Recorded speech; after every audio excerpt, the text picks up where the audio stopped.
Sorbitol pathway, glucose is converted to sorbitol by aldose reductase. Sorbitol is converted to fructose by sorbitol dehydrogenase. In diabetes, in diabetes,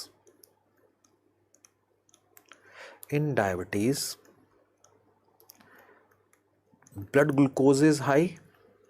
In diabetes, blood glucose is high. So more and more glucose will enter in sorbitol pathway.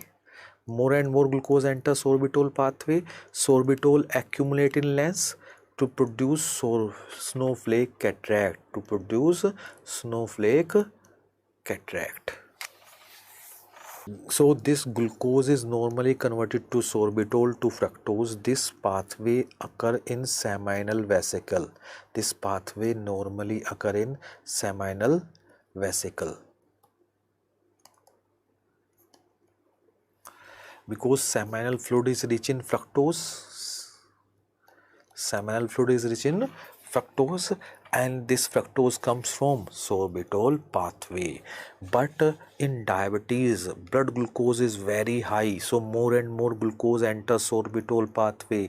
This sorbitol, extra sorbitol accumulate in lens to produce snowflake cataract. You can see these flakes like structure, snowflake cataract. Clear? So question is asked, snowflake cataract is seen in diabetes. Okay.